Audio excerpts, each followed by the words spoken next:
बिस्मिल्लाहिर्रहमानिर्रहीम अस्सलामुअलैकुम। आज आपके साथ पालक के पकोड़ों की रेसिपी लेकर आए हैं। तो यहाँ पर सबसे पहले मैंने पालक ले ली और इसको बारीक बारीक कट कर लेंगे। और यहाँ पर मैंने ले लिए आलू। आलूओं को मैंने छील लिया था और इनको हमने करना है कद्दूकश। वैसे तो आलू आप दूसरी तरह से आप हाथों से कट भी कर सकते हैं, लेकिन हमें बिल्कुल ये इस तरीके से चाहिए कि पालक में बिल्कुल भी आलू जो हैं वो नज़र नहीं आने चाहिए। तो इस तरह से आसानी से आप इसको कश कर लें। तो यहाँ पर आलूओं को हमने कद्दूकश करने के बाद इनको धोना है। धो के हमने इनको इनमें से पानी सारा निकाल देना है।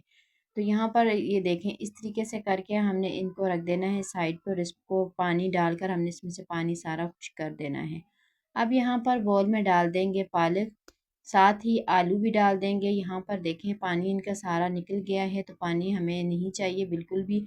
तो साथ में मैंने हरा धनिया और साथ ही यहाँ पर मैंने डाल दिए इसमें प्याज एक मीडियम साइज़ की, और ये आधा कप मैंने यहाँ पर चावल का आटा डाला है और आधा कप ही मैं यहाँ पर डालूँगी बेसन। तो यहाँ पर बेसन डालने के बाद चावल के आटे से जो हम इसमें क्रिस्पी होंगे हमारे पकोड़े, तो बहुत ज़्यादा मज़ेदार बनते हैं।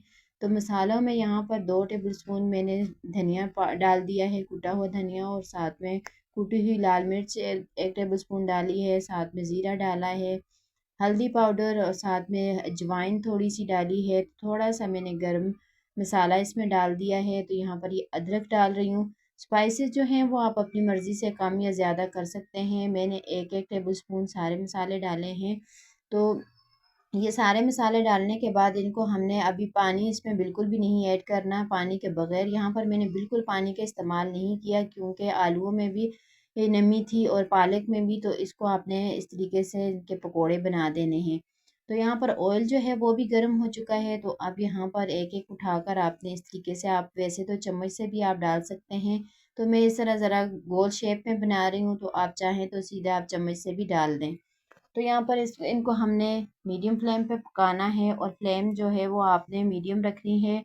और एक साइड से जैसे ही ब्राउन कलर आएगा, हम इसकी साइड जो है पलटाते रहेंगे, और गोल्डन सा प्यारा सा कलर आने तक हमने इनको फ्राई करना है। तो ये यकीन करें इतने मज़ेदार ये पकोड़े बनते हैं। इसमें मैंने पालक की जो पालक की मिकदार जो है वो मैंने ज़रा ज़्यादा रखी हुई है, तो तभी ये बहुत ज़्यादा क्रिस्पी, बहुत ज़्यादा मज़ेदार बने थे।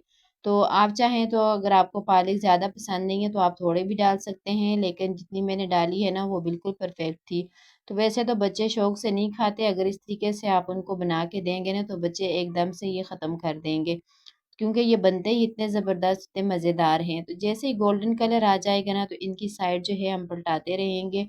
अगर इस पॉइंट तक आप वीडियो देखते-देखते पहुँच गए हैं, तो अगर आपको वीडियो ज़रा-सी भी अच्छी लग रही है ना, तो वीडियो को लाइक, शेयर, और चैनल पे अगर नए हैं, तो चैनल को सब्सक्राइब ज़रूर किया करें। आपकी तरफ से एक गिफ्ट होता है और हमारी हौसला अफ़ज़ाई होती है, और प्यारा-सा कमेंट भी लाज़मी किया करें। यहाँ पर ये देखें गोल्डन कलर आ गया है, तो ये बिल्कुल तैयार हैं। अब इनको हमने निकाल देना है। अब यहाँ पर हमने इसकी मज़ेदार सी चटनी तैयार करनी है। तो चटनी के लिए मैंने यहाँ पर 2 से 3 लहसुन के जवे डाल दिए थे, साथ में 3 अदद टमाटर थे जो छोटे थे, और 2 हरी मिर्चें, और साथ में मैंने इमली का पल्प डाल दिया है। तो जैसे ये अच्छे तरीके से गल जाएँगे ना, तो साथ में मैंने नमक भी डाल दिया है हाफ़ टी स्पून। तो फिर हमने इनको ब्लेंड कर देना है।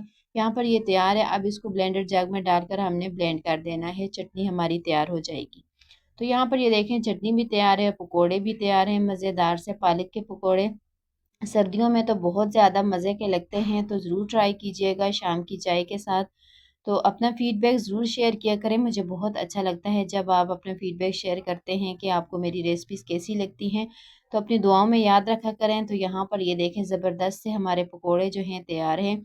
सर्दी के मौसम में तो अगर इस तरह के पकोड़े मिल जाएँ तो बात ही कुछ और है। अपनी दुआओं में याद रखिएगा। फ़ी अमानिल्लाह, अल्लाह हाफ़िज़।